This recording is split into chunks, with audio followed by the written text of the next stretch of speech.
Sagittarius, in this ever crazy changing world, it's good to have two sources of information that can help guide and inspire you. The tarot cards and the astrology stars. They're like having two wise friends. The tarot card for the first week of the month is the Justice card. The tarot card for the second week of the month is the Judgment card. The tarot card for the third week of the month is the Ace of Pentacles. And the tarot card for the last week of the month is the Ten of Pentacles. I hope you will like this video and also press the little bell for notifications when my new videos come out. Sagittarius, the tarot card for the first week of the month is the Justice card. The sword that she is holding can cut both ways. The scales are held in perfect balance, suggesting a positive flow between the past and the future. Now, changes are needed, but we can see that some would take advantage of the system for their own personal advantage. And so this card asks, may true justice be done. Now, as we look down into the astrology, the month begins with Venus in the 11th house, squared to Pluto in the 2nd house, and also squared to the moon up in the 9th house. Now, this sets up a dynamic energy called a T-square, which can cause some disagreements with friends and associates. And they might not share your beliefs or values, so that's not surprising.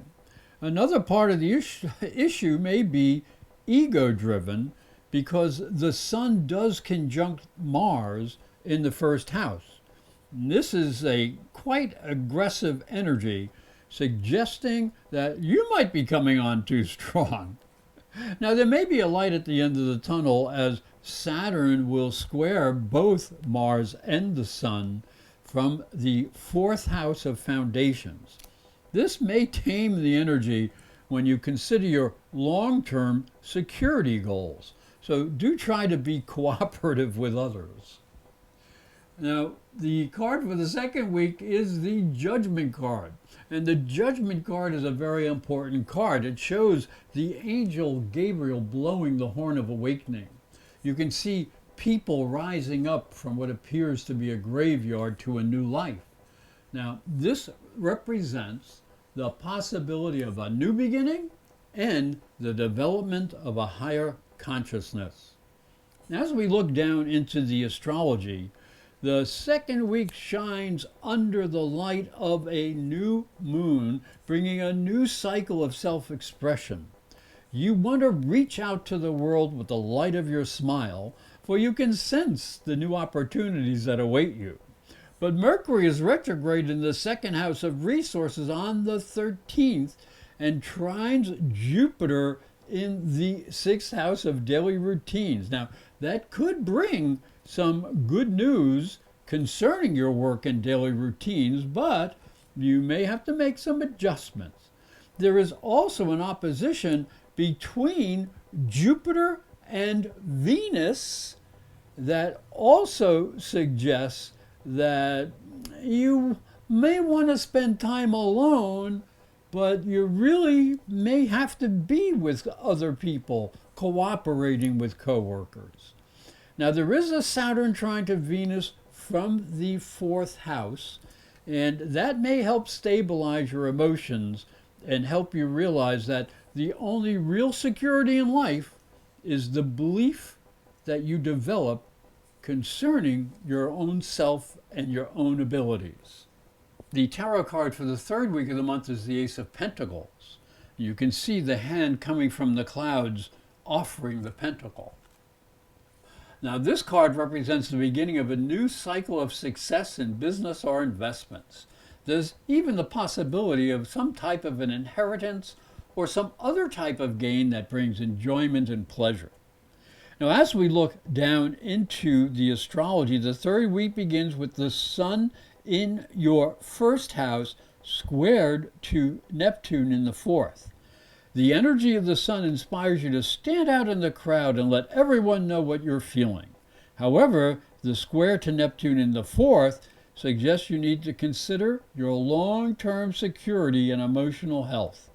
At the same time, Venus in the 12th house will be squaring the moon in the third, warning you that you may need to spend some time alone in meditation so you can heal old wounds. And please don't tell everybody your secrets, since Mercury continues to be retrograde in the second house, suggesting you need to protect your resources and money. So spend some time examining and readjusting your budget. The tarot card for the last week of the month is the Ten of Pentacles. It shows a family in a garden in front of a very large house. Woohoo! It's lush and suggests that life is good. This card suggests that wise investments have been made and you're gaining the good things in life. Now, as we look down into the astrology, the month ends with the sun entering Capricorn and your second house, focusing on the traditions of the season in real practical terms. So take a more practical approach, as you will tend to be tempted to spend a lot of money that you may not have. The bills will arrive. Now, the sun will trine Jupiter in the 6th house, bringing new opportunities through your work. And Venus in the 12th house will also be trining Neptune in the 4th, which makes everyone feel spiritually renewed and connects you to the source of your emotional well-being. Just remember that Mercury retrograde and Mars are still together in the 1st house, and that brings a note of caution because your mental energy and your physical energy may not be in balance. Make sure you're getting enough rest and don't overexert yourself too much. Hi, I'm Reverend Tom Kearns, and this is my story. If you are a spiritual seeker, it may help you on your journey. I believe your spiritual development is as important as your religion. If you look at Christianity, it focuses on the life of Jesus. But Jesus was never a Christian. He was Jewish. If this thought intrigues you, you'll enjoy my new book, Light from Water, Freeing Jesus. It's available on Amazon.com and through fine bookstores. And it may help you on your spiritual journey. I'd like to thank you for watching. I'd like to thank you for listening. Please like my videos and share them with your friends. And if you'd like to know more information and how to get help personally, get a private psychic and spiritual reading or a natal transit astrology chart, go to my website, ProfessorAstrology.com, and go to the private services page. And that's where you'll get the information. It's ProfessorAstrology.com, and I hope you have a great month.